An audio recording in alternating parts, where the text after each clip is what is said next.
श्री शिवाय नमस्तुभ्याम, हर हर महादेव, जय महाकाल। कैसे हैं सब लोग? आप सभी के लिए आज का जो ये वीडियो है ना, बहुत ही ज़्यादा खास और विशेष होने वाला है।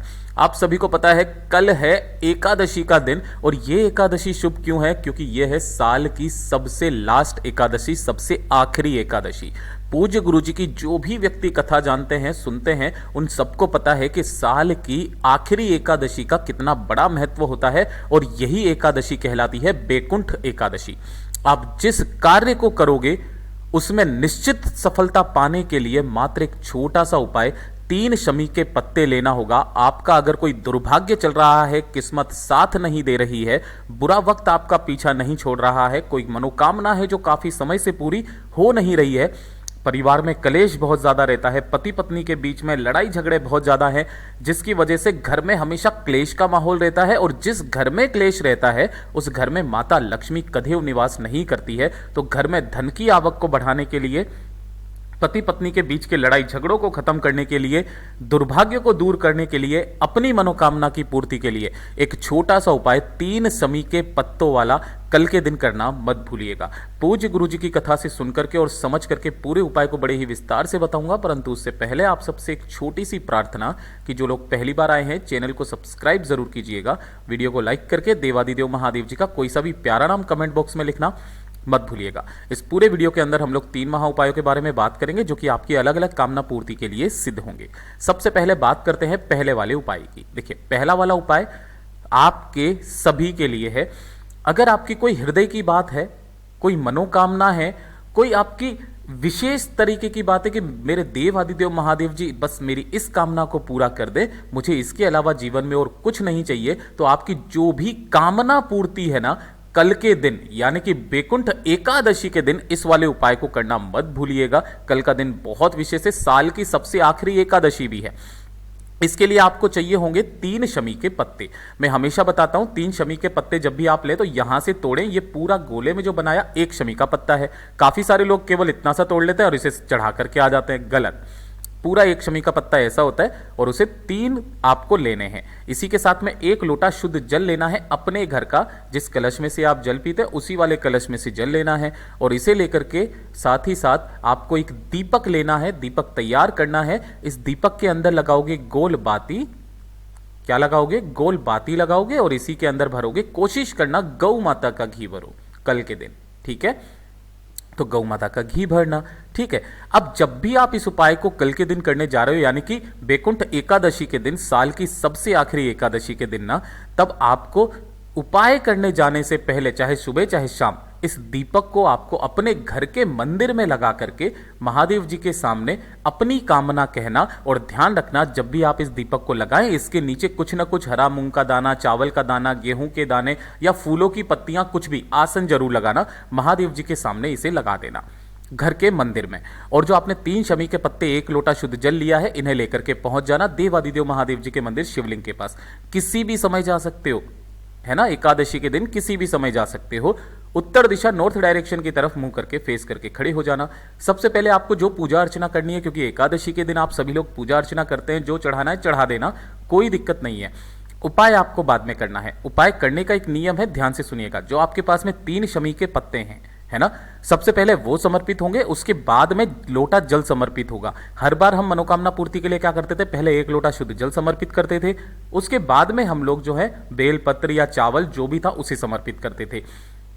इस वाले उपाय में आपने जो 3 शमी के पत्ते लिए हैं, उनमें से पहला शमी का पत्ता अपना नाम और गोत्र बोल करके जलाधारी पर समर्पित करना, कुछ इस तरीके से कि डंडी इधर की तरफ रहे, ठीक है। दूसरी जो शमी पत्र है, वो शमी पत्र आपको समर्पित करनी होगी माता अशोक सुंदरी के स्थान पर, ठीक उसी दिशा में जैसे आपने जलाधारी पर समर्पित की थी, डंडी इस दिशा में, ठीक है।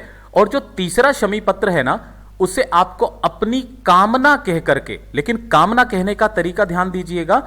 आपको वो कामना महादेव जी की शिवलिंग जहां से जुड़ी हुई रहती है, माता रानी का हस्तकमल, यहां पर टच करना है उस शमी पत्र को, और टच करके अपनी कामना कहना, और कामना कह देने के पश्चात शिवलिंग पर इसी दिशा में समर्पित करना जैसी आपने बाकी की 2 समर्पित की थी, डंडी इस दिशा में।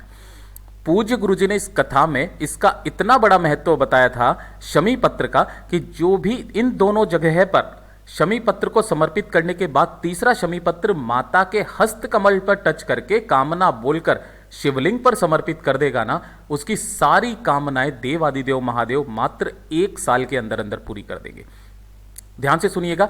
इसके बाद जो आपने 1 लोटा शुद्ध जल लिया है ना, उस 1 लोटा शुद्ध जल को दोनों हाथों में पकड़ना। सबसे पहले जो आपने बेलपत्र समर्पित की थी जलाधारी वाली, उस पर आपको 3 बार उसी लोटे में से थोड़ा थोड़ा सा जल छोड़ना है, ओम नमः शिवाय मंत्र का स्मरण करते हुए।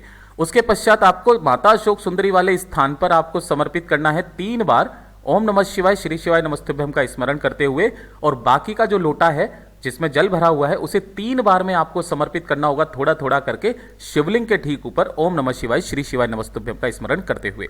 बाबा से विनती करना, जो ऐसा मांगना हो वैसा मांगना, और उसके पश्चात घर पर चले आ जाना। बहुत जल्दी आपकी कामना पूरी जरूर होती है। पूज्य गुरु जी का बहुत अद्भुत और अचूक उपाय है, जरूर कीजिएगा। बात कर लेते हैं दूसरे वाले उपाय की। देखिए, दूसरा वाला उपाय किन लोगों को करना है, ये चीज ध्यान से सुनिएगा।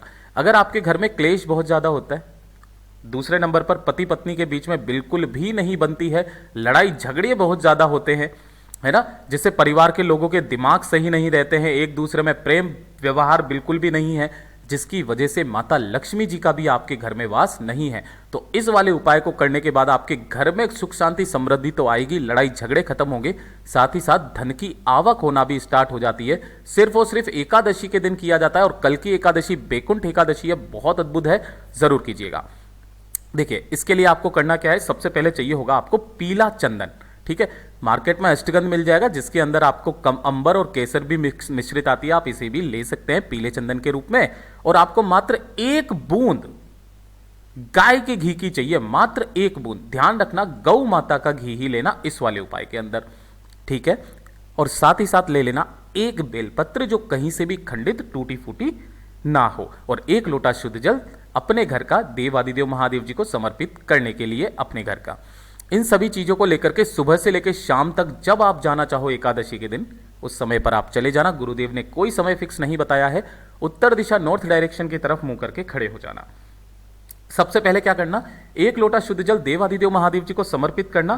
किन महादेव जी के नाम से? कुंदकेश्वर महादेव जी के नाम से। यहां पर नाम ध्यान देना, कुंदकेश्वर महादेव जी के नाम से समर्पित कर देना। 1 लोटा शुद्ध जल ओम नमः शिवाय श्री शिवाय नमस्तुभ्यम का स्मरण करते हुए, और जो आपने एक बेलपत्र लिया है ना, अब ध्यान से सुनिएगा, जो आपने पीला चंदन लिया है ना, उस पीले चंदन को तो आपको करना क्या है, जो तीनों पत्तियां हैं, इन तीनों पत्तियों पर अच्छे से पीला चंदन पूरे पर लगा देना है, कुछ ऐसे करके, ठीक है ना। मैं हाइलाइटर से बना रहा हूं, आप इस तरीके से पीला चंदन तीनों पत्तियों पर लगाओगे, चिकने हिस्से की तरफ। और जो आपने गाय का घी लिया है ना, ये जो बीच में डंडी जुड़ी हुई रहती है, 33 कोटि देवताओं का स्थान, इस जगह पर उस गाय की घी की 1 बूंद रख के, और यहीं से पकड़ के इसे समर्पित करना होगा माता अशोक सुंदरी के स्थान पर। जिधर आपने चंदन लगाया है ना, वो हिस्सा रहना चाहिए नीचे की तरफ, डंडी जलाधारी की तरफ। ऐसे करके समर्पित कर देना। समर्पित कर देने के पश्चात अपना दाहिना हाथ इसी के ऊपर रख के अपना नाम और गोत्र बोल करके अपनी कामना कहना। घर में क्लेश बहुत ज्यादा होता है, पति पत्नी के बीच में नहीं बनती है, लड़ाई झगड़े बहुत ज्यादा होते हैं, हे देवादिदेव महादेव हमारी इस समस्या को दूर कीजिए। ऐसी कामना करने के पश्चात वापस चले आ जाना। एकादशी के दिन जो व्यक्ति, जो पुरुष, जो नारी, जो बहन, जो बेटी इस उपाय को कर लेती है ना, उसका घर सुख संसार से भर जाता है। पूज्य गुरु जी का बहुत अद्भुत और अचूक उपाय है, जरूर कीजिएगा। बात कर लेते हैं तीसरे वाले उपाय की। देखिए, अगर आपकी किस्मत आपका साथ नहीं दे रही है ना, बुरा वक्त आपका पीछा नहीं छोड़ रहा है, जिस कार्य में हाथ डाल रहे हो सफलता नहीं मिल रही है, तो इन सभी चीजों को, दुर्भाग्य को दूर करने के लिए, सफलता को प्राप्त करने के लिए इस वाले उपाय को कल के दिन करना मत भूलिएगा। कल का बहुत विशेष दिन है, जरूर कीजिएगा। देखिए, पूज्य गुरु जी ने अपनी किस्मत को सुधारने के लिए, मान सम्मान में वृद्धि के लिए, बुरे वक्त को दूर करने के लिए एक छोटा सा तो उपाय ये वाला बताया हुआ है कि जब भी आप शिवालय जाएं तो शिवलिंग पर लगे हुए चंदन की थोड़ी सी बिंदी निकालकर अपने मस्तक पर लगा करके जिस कार्य के लिए आप जाएंगे ना, वहां पर आपका मान सम्मान होना तय है। ये पूज्य गुरु जी ने, ये जो श्री गोपी गोपेश्वर शिव महापुराण कथा हुई थी उसके अंदर इस उपाय को बताया था। दूसरा, आपको क्या करना है, ध्यान से सुनना। अगर आपको अपना मान सम्मान में वृद्धि करनी है तो दूसरा उपाय यह बताया था कि हर एक एकादशी के दिन नहाने वाली बाल्टी में हरी चंदन डाल करके नहाना। हरी चंदन कैसे बनाना होता है आप सभी को पता है। तुलसी जी की डंडी, जो सूखी डंडियां होती है, गिर जाती है, उन्हें घिस करके और जो चंदन निकलता है उसे हरी चंदन कहते हैं। नहाने वाली बाल्टी के अंदर डाल करके ओम नमो भगवते वासुदेवाय मंत्र का स्मरण कीजिएगा, आपका मान सम्मान होना तय है। और साथ ही साथ एक जो उपाय है जो पूज्य गुरुजी ने हाल ही में बताया, 1 लोटा शुद्ध जल अपने घर का लेना और इसे लेकर के पहुंच जाना देवादिदेव महादेव जी के मंदिर शिवलिंग के पास में। ठीक है, जैसे ही आप यहां पर पहुंचेंगे सबसे पहले आप करेंगे क्या, शिवलिंग पर पहुंचने के पश्चात आपको 1 लोटा शुद्ध जल किस तरीके से समर्पित करना है उसका नियम आप जान लेना। 1 लोटा शुद्ध जल अपने दोनों हाथों में लेना, उत्तर दिशा नॉर्थ डायरेक्शन की तरफ मुंह करके खड़े हो जाना। यहां पर सबसे पहले आपको धार लगानी है अवधूतेश्वर महादेव जी के नाम से और उस धार को आगे तक बढ़ाना है जलाधारी तक। ठीक है, बढ़ा दोगे। बढ़ा देने के पश्चात अपने दाहिने हाथ की जो ये 5 उंगलियां होती है, अंगूठा और छोटे वाली उंगली को छोड़ करके जो 3 उंगलियां बची है, इन तीनों उंगलियों से आपको इस शिवलिंग पर इस तरीके से त्रिपुंड बनाना है, मतलब फेरना है ना। और इस तरीके से फेर करके उन्हीं तीनों उंगलियों को आपको अपने मस्तक पर कुछ इस तरीके से फेर लेनी है। आप जिस जगह पर जाएंगे आपका मान सम्मान होना तय है। फिर मेरा बाबा आपका हाथ पकड़ लेगा, वो कभी नहीं छोड़ेगा, आपकी नैया पार लगा देगा। पूज्य गुरुजी के ये सारे उपाय बहुत ही ज्यादा खास और विशेष से जरूर कीजिएगा। वीडियो पसंद आया हो तो लाइक जरूर करना, चैनल को सब्सक्राइब जरूर कीजिएगा। मैं आपसे मिलता हूं अगले वीडियो में, तब तक के लिए ओम नमः शिवाय, जय महाकाल, जय शिव शंकर, श्री शिवाय नमस्तुभ्यम।